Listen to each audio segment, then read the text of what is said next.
Hey everybody, always Dizzy here. I am back with my round 5 game from the 2024 Grand Pacific Open. As a reminder, if to bring you back up to speed, my score going into round 5 was 1 out of 4. I drew the first 2 games and then lost the second 2. Yeah, so I'm recording this pretty late at night again. It's almost 1 a.m. A previous video I recorded at like 3 a.m. I don't know. I'm just busy all day. Okay, so round 5 was the second game of the third day of the tournament. There was one more round to go after this one. And I was white and paired up against Shaunavon, who I hadn't heard of before and couldn't find any information about him.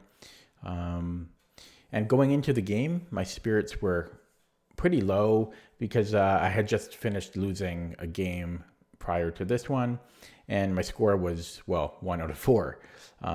The only good thing that came out of the game so far was the first round. I drew a 1968 player, but even that is bittersweet because I was completely winning the entire game and I was just too scared to pull the trigger at the end and accepted the draw when I should not have.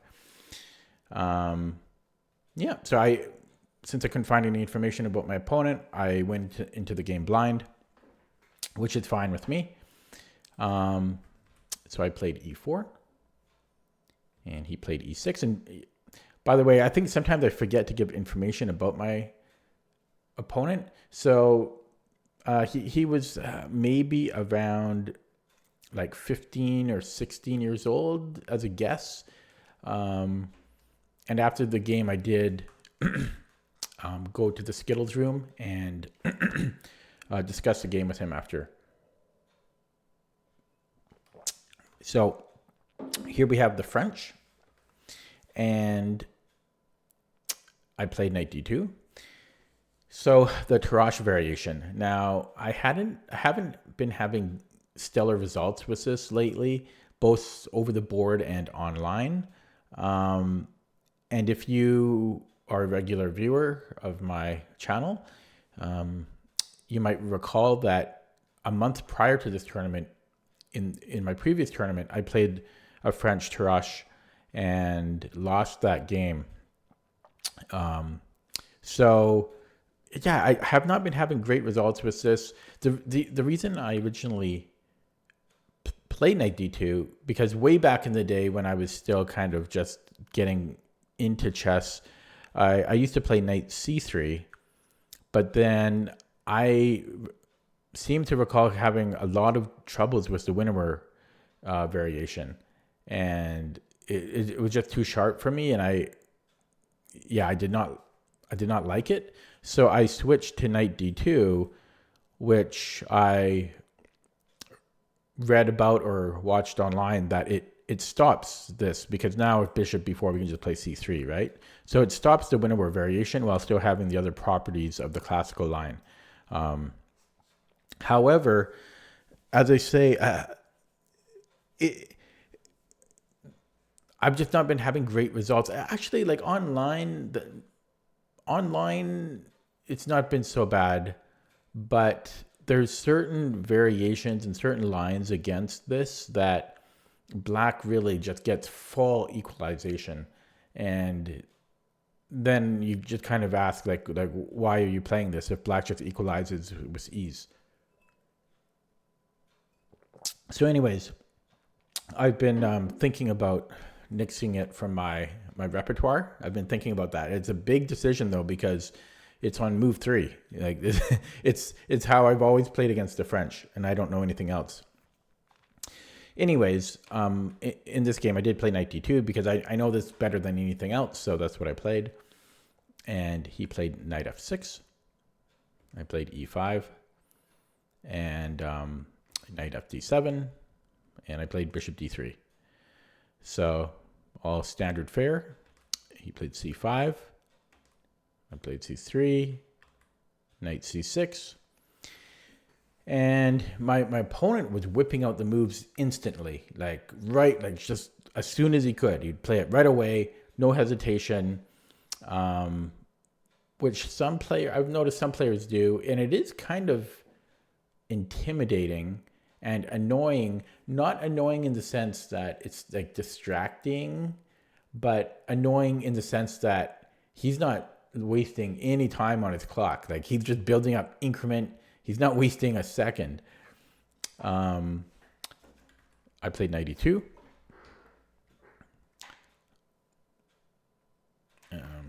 If you're wondering why not knight gf3, well, we want that square for the other knight to hop into eventually.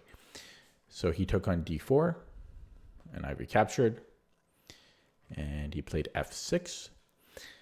And in the game, I captured, which is, I think it's the main line. And my opponent told me after the game that he thought, and he was also kind of hoping that I would play the second main line here, which is knight f4, which I did used to play. And there's a lot of similar lines in the French where black plays f6 and white has a choice of taking ef or knight f4. And as I say, for a while I did play knight f4 because it does allow some good attacking options like queen h5 and knight takes e6. But I found it to be pretty sharp with not much. Oh, I'm really losing my voice. I don't know, because it's late or what?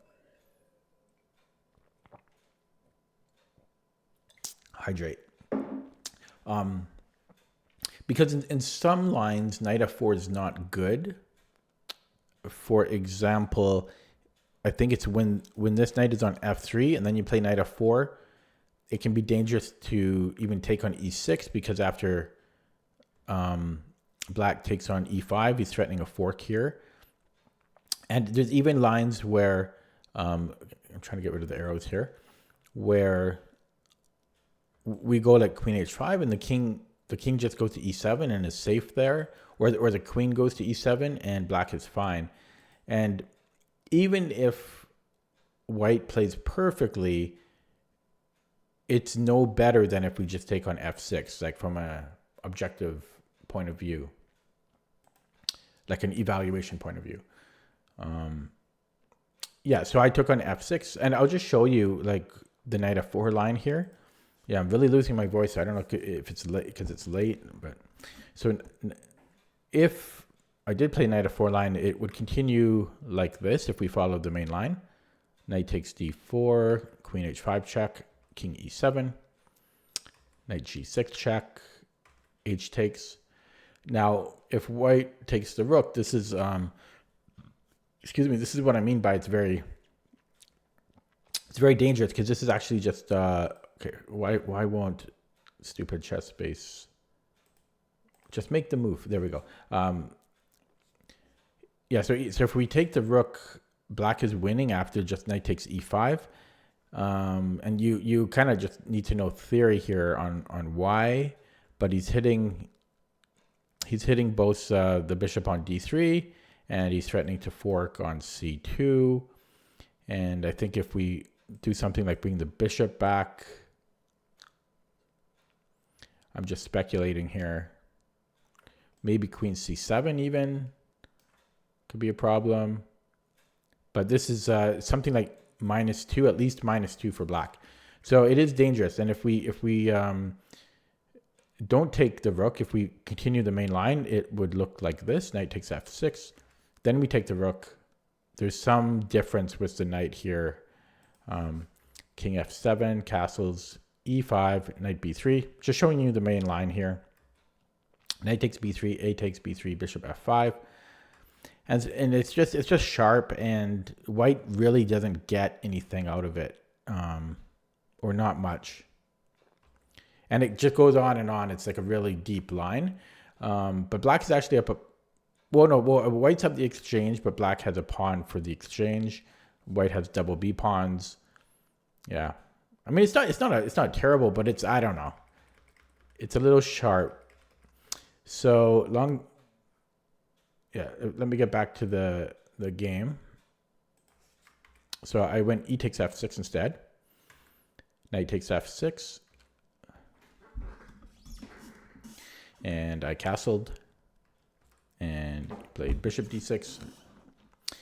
So this line, which I think is the main line, it can lead to a pretty dangerous and sharp line here. Knight f3, castles, bishop f4, bishop takes f4, knight takes f4. This is all theory. Knight e4. And then I played knight e2, which is still theory.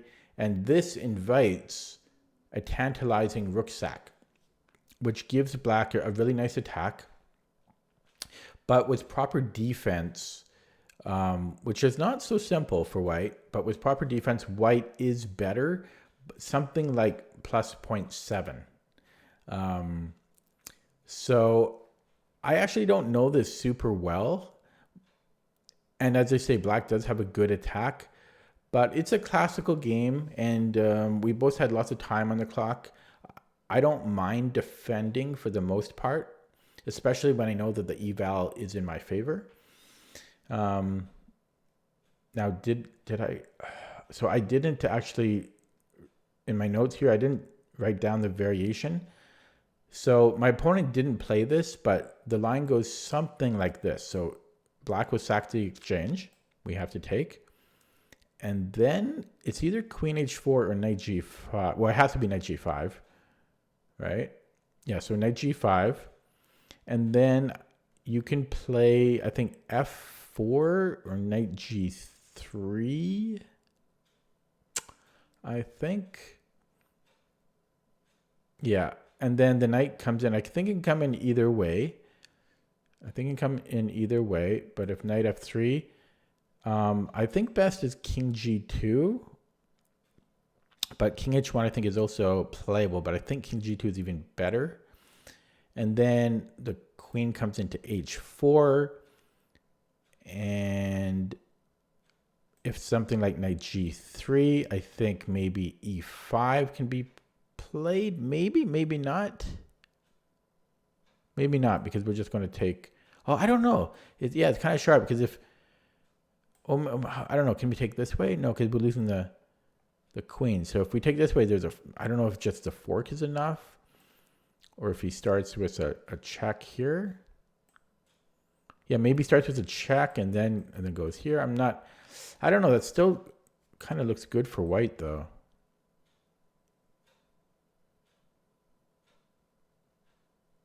Right, still kind of looks good for white. So I don't know if I played that perfectly, but you can kind of get the idea of the attack. I'm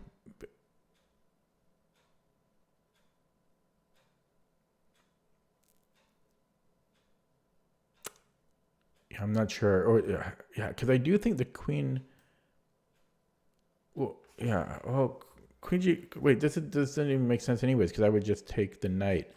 So, maybe. Oh no, then it's knight back, I think. Yeah, then it's knight h4, and if we chase it, that's... I don't know.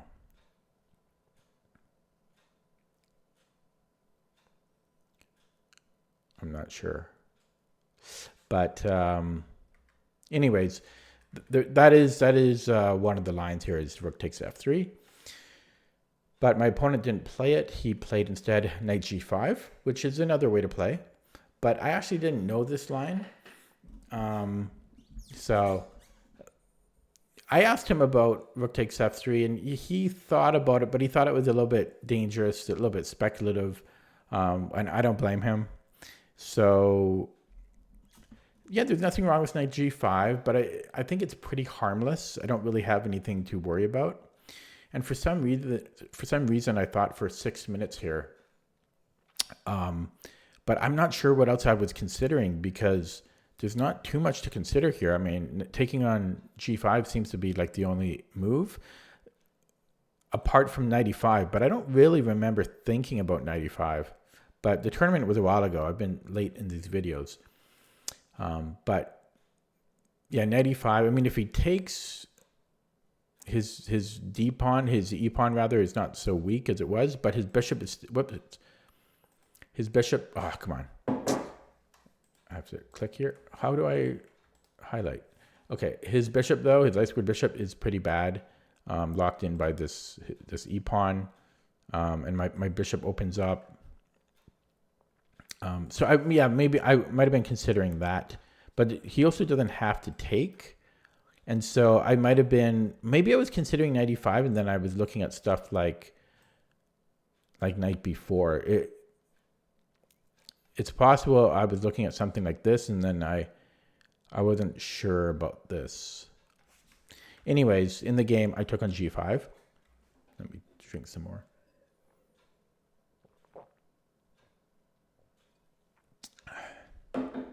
And he recaptured. And so here I wanted to keep some control over the position here. And I didn't want to allow black to improve his light squared bishop just by playing e5. Because like e5, if I don't capture, then he's just going to play e4. His bishop starts to come in, and he's getting a lot of play there. For example, if I played something like a3, maybe just e5, again, I think I have to take. Well, no, I guess that doesn't work. I would just fork, right? So is that what he would do? I don't know. I don't know if he could do it immediately. Maybe he takes with the queen even. Yeah, maybe he takes with the queen. Yeah, and his bishop can now flow in. His other rook can flow in. He has this open file for his rook. Yeah, so I didn't want to allow that. And so I played f4, creating a bind on e5 and also stopping, So creating a bind on e5, but also keeping his bishop on e6 there.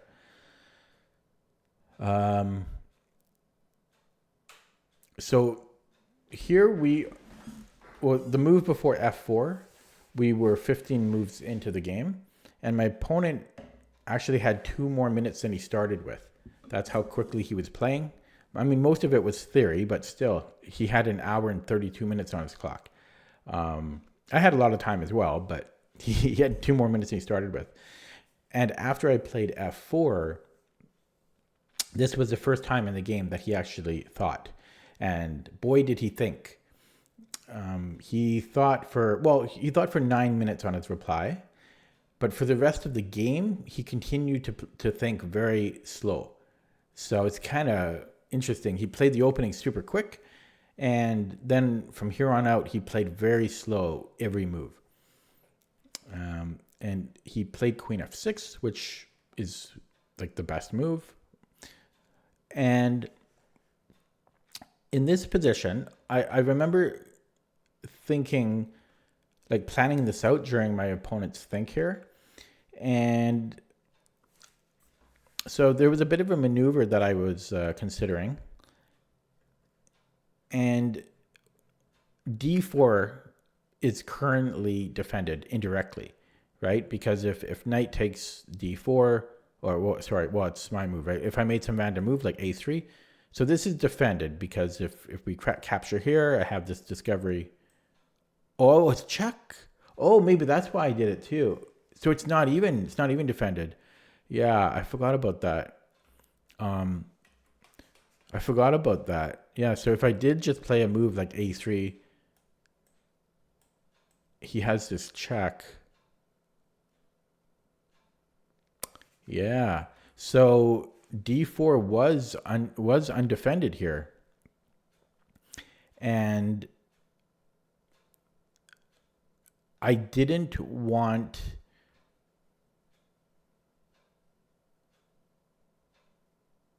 Wait, sorry, one more thing. I'm wondering if he did take. I wonder if I could just take on h7 first, though.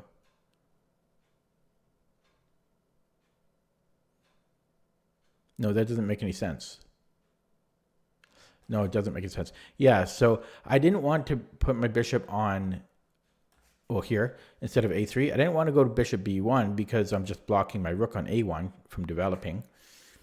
And if I put it on c2, then he had knight b4, and I would have to go to b1 anyways. And yes, I can kick out his knight, but I would still also have to bring my bishop back out, and it's his move here. So what I came up with was, in the game, I played rook c1 first. So, wait, let me think here.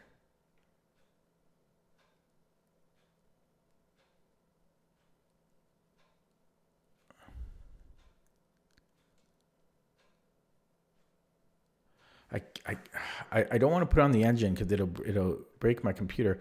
I'm still trying to wonder, because why does this not, why can he still not just play knight takes d4?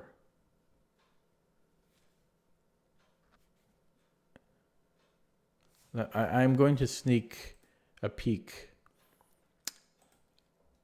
at the engine in a different browser. It's late, so my brain's not working.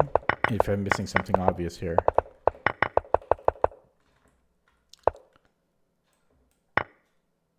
Yeah, it is bishop h7 first, if that happens.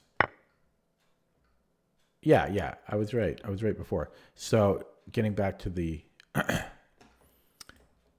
to the position here. So yeah, if he takes, I just go bishop h7. I change the move order. I go here first. Yeah, or taking even with the queen maybe. So it is indirectly defended right now.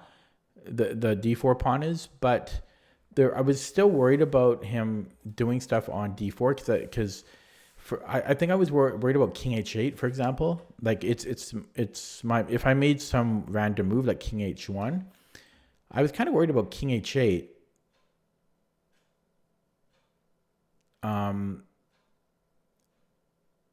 And then just, for example, I make another move because now he can take, and he just wins a pawn. So I was just kind of worried about the d4 pawn. I could see it being an issue if he moves the knight, if he moves his king away. And so that's why I did this little maneuver. And by playing rook c1, if he plays king h8, I can then just play bishop b1 because now d4 is defended and my rook is not stuck on a1 anymore. Okay, hopefully that wasn't too long-winded. But yeah, so I played rook c1. I think I was also just worried about stuff. I'm not sure if I mentioned bishop knight b4. I think I mentioned it. Yeah, I think I did. Okay, so after rook c1, he played a6. After a 6-minute think, the computer's, I'm a little surprised because the computer actually says that a6 is fine. It's one of the good moves in this position. But during the game, like what a6 told me was that he really didn't know what to do. He did, especially after thinking for 6 minutes before playing a6, because his position is not good enough where he can play such slow moves. I think like I don't know. It just felt like he didn't know what to do. Now the computer had a interesting alternative to a6, which is to reroute the light squared bishop by going to bishop d7 and then going to e8 and then putting it on h5. And I think that's a lovely plan for black because the bishop is a bad bishop by definition for black, and if he can trade it off or create some attacking opportunities with it, it makes sense. He can even just put it on g6, I think, and try to trade it off that way. So that's an interesting idea.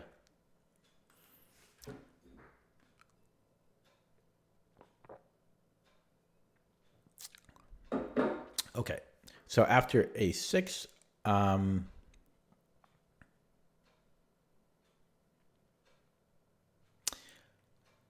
I played bishop b1. I've already explained why.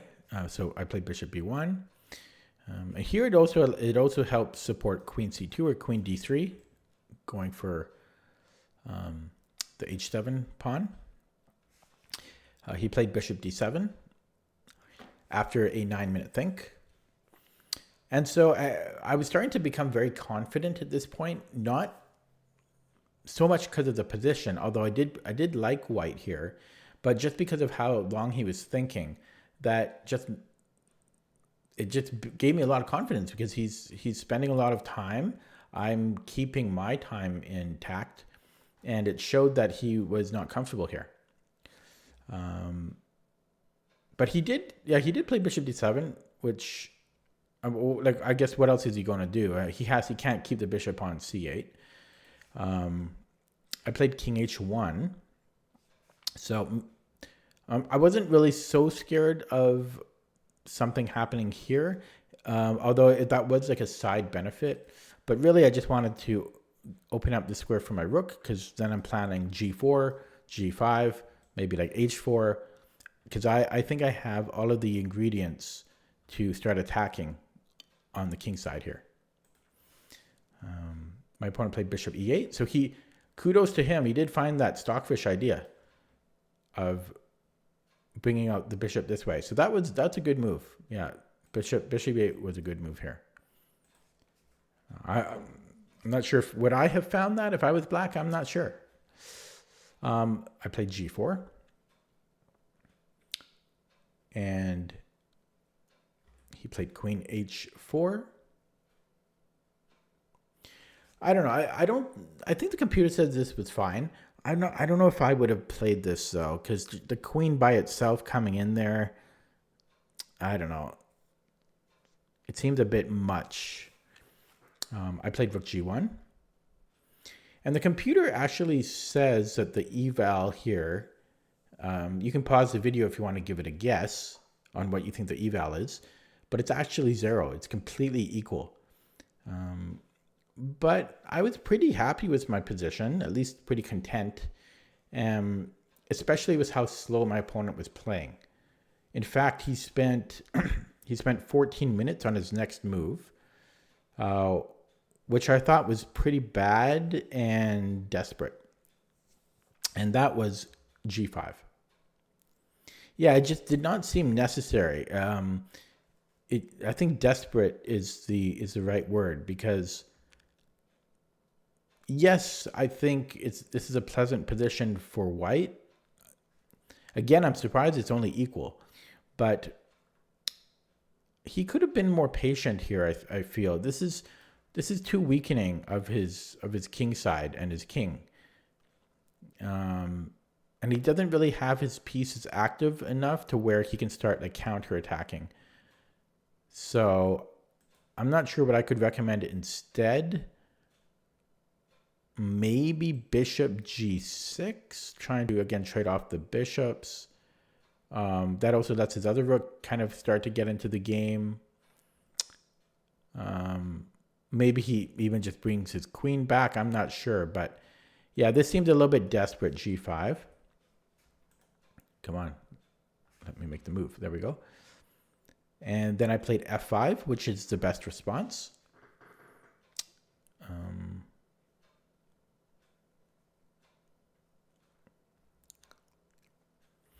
Because I didn't want to take on g5.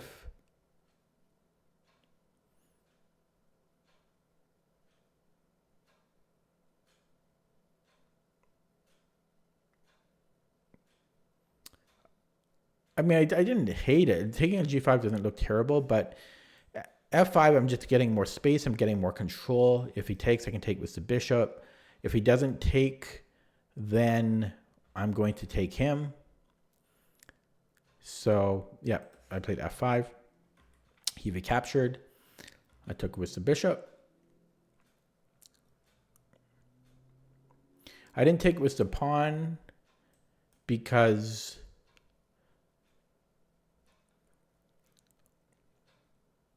I don't know.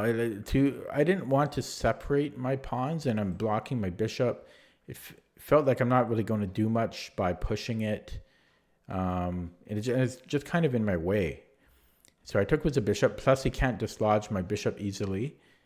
Well, that's not quite true. He could, but I don't know. I like taking with the bishop, which was the best move. I should probably stop streaming at night because my voice is like, it's weak. It's weak right now. And then my opponent made another blunder. Well, G5 is not so much a blunder, but it's a bit of a mistake. It's an inaccuracy. But then he made a big blunder, and he made it after a whopping 18-minute think.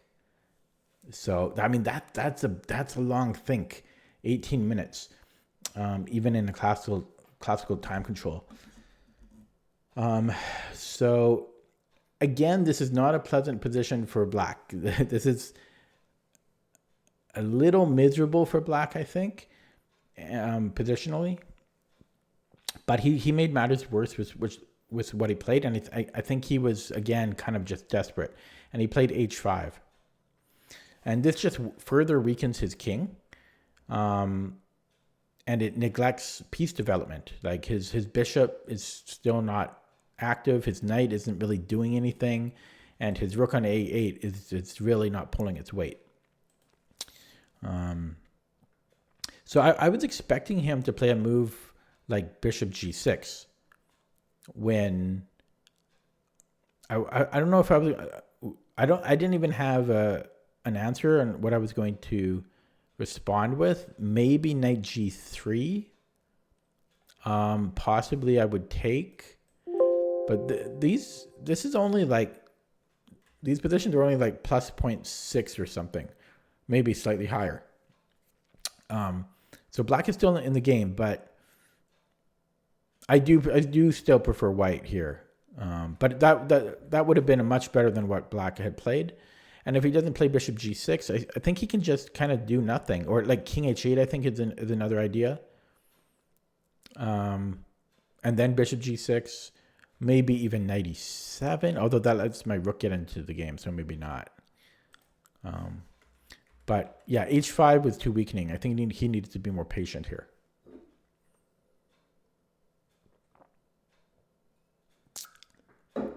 Okay.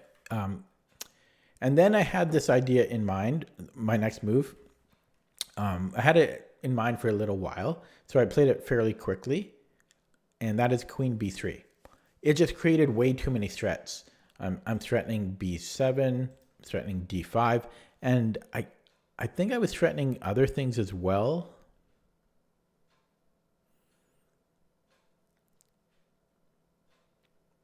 Because I thought I remembered there being other threats as well. Maybe it was even stuff like rook g3 to rook h3. Yeah, maybe. But I just remember looking at queen b3 and thinking he's got nothing he can do about it. He can't stop both of these threats. And again, I thought I had other threats as well here. So I played queen b3.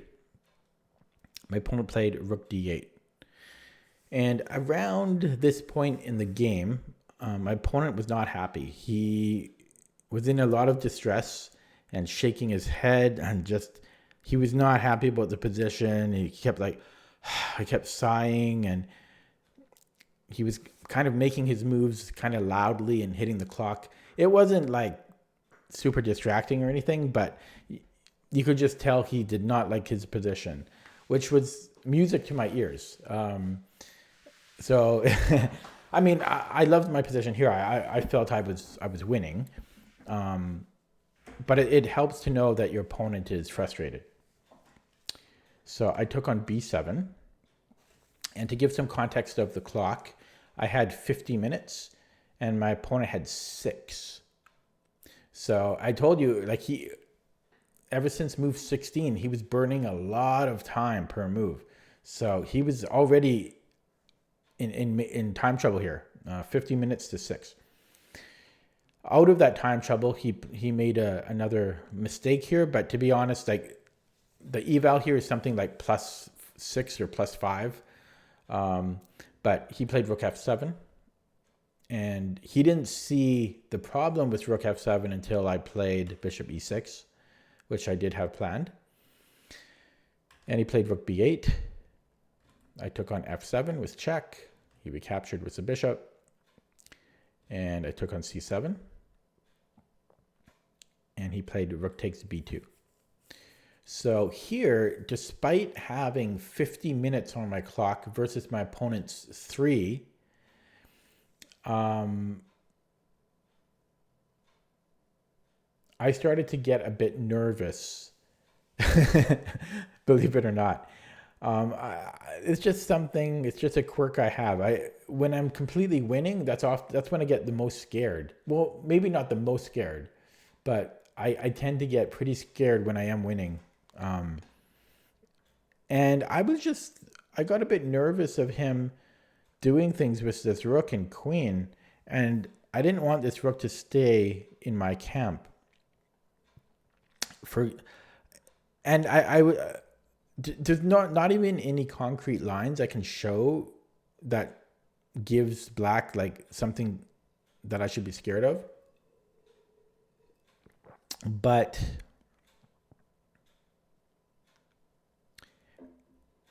I'll try to come up with something now. Like if I played something like rook ce2, I think I was scared of things like queen f2, and if I don't know, if something like this happens, like a check, and then I grab a pawn, then there's this check, for example. Okay, actually, I guess here he's fine. Sorry, I'm fine. White is fine. But I don't know. I just got a little bit scared. I got a little bit scared after, what was it here? Yeah, after rook takes b2. Maybe I was also scared of like h takes. Wrong move here. Of h takes. Oh, chess base is so bugged. Oh, I see, because it's white's move. Yeah, so let's just say I took like on a6. I might have been scared of h takes g4. Even though there's still nothing that I should be scared about here. But I was scared. So after rook takes b2, I made the one inaccuracy of the game. Well, I gave away too much there, right? But I played rook c2. I just wanted his rook gone. I wanted his rook away. I didn't want to have to deal with it. I didn't want to have to worry about it. So still completely winning for white, but there were better ways. So for example, the computer is suggesting the best move to be queen c8, king g7, rook fg1, and after h takes g4, or even if he takes the knight, for example, I think we sack the rook, and then we can give a check. And if he moves the king up, well, we have a mate right here. And if he goes here, then I think we have still a mate in 2. Yeah. So there were faster ways to win, but I don't know. I didn't want to have to worry about that rook. So, whoops. So I played rook c2. He took on c2. Here I have 43 minutes. My opponent had 1 minute. I recaptured, of course. He played queen f2. He had to, I mean, that's probably his best try. Now, I had looked at this before. I always had a safety of knight g1, so in cases of perpetuals. So for example, let's say I played like a4 and then give the check, rook g2. If I didn't have the knight here, he could just keep giving checks and have a perpetual. But I saw that I had knight g1. That would have stopped that. But even so, just as an extra layer of caution, in the game after queen f2, I played queen d3. just not allowing it at all. I didn't want to throw away the win. Yeah. And he played king g7. I took on h5, king h6. And yeah, I can't tell you how enjoyable it is to finally have like a winning position and also have a lot of time in the bank. that's a rare occurrence for me. I might have a winning position, but not a huge time advantage, or vice versa. So it's nice to have both of them for once. I took an a6 check. He took on h5, knight g3 check. And around all of these moves, I wasn't, even though I had plenty of time, I wasn't looking for the fastest way to mate or the fastest way to win. Should I have? Is that the professional thing to do? I guess.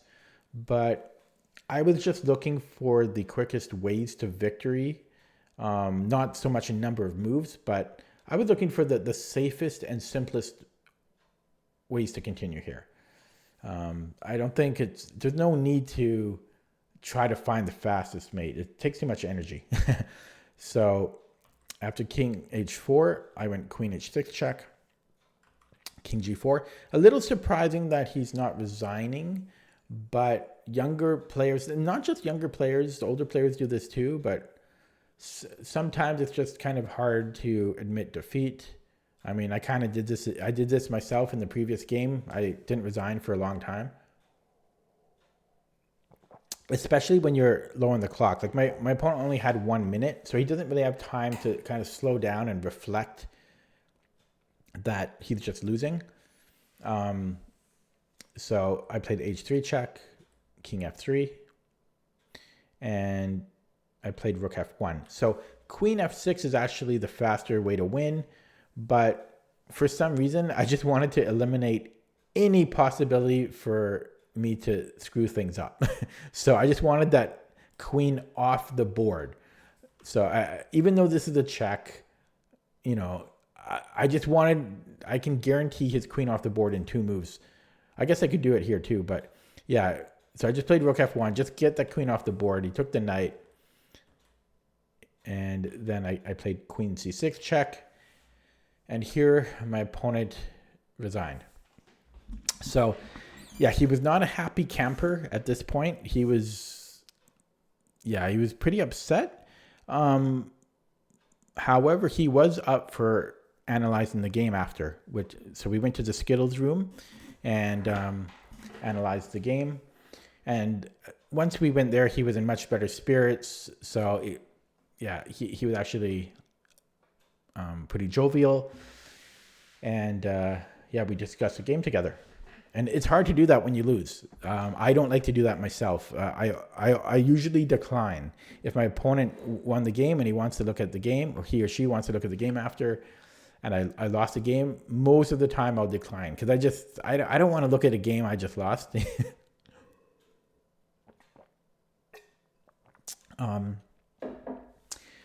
Yeah, okay. So after this game, I got to reveal my opponent's rating. God, yeah, my voice is so weak at night. Is that normal when you're tired? Okay, so I'm going to reveal my opponent's rating here. So you can give it a guess. Whoops, did I do the wrong thing? I did do the wrong thing.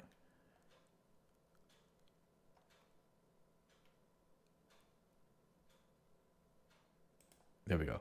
You can give it a guess on what you think it is based on how he played. Here it is. So it's 1451. But he's a younger player. So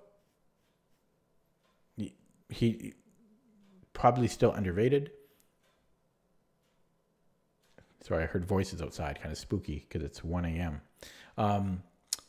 What was I going to say? And actually, after this game, he drew a 1700. So I think he actually gained like a point or two after the tournament. So it wasn't actually a bad tournament for him. So after this game, my score was 2 out of 5, and I had 1 more round to go. And I was feeling good. I mean, even though my score wasn't good, overall, I was playing pretty well. Like the 2 losses I had, the first loss my opponent played pitch perfect, and he's probably going to be a national master. That kid's probably going to be a national master in like a few years, or at least in the 2000s. I'd bet money on that. And the other game I lost, I played pretty well, but then I just I forgot how a queen moves. So overall I was playing pretty well, just that my score didn't really reflect it. And so I was actually thinking that in the next round, in the final round, that I actually thought I was going to win.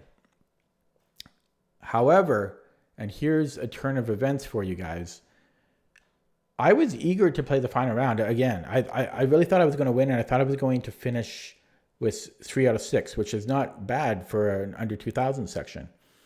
However, I went to this tournament by carpooling with a couple of other players from my town, and they both had bad performances in the tournament, and they wanted to go home early.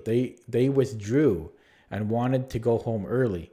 I didn't. I wanted to stay, but I was kind of outvoted 2-1. So I was actually pretty angry because I wanted to play another round, and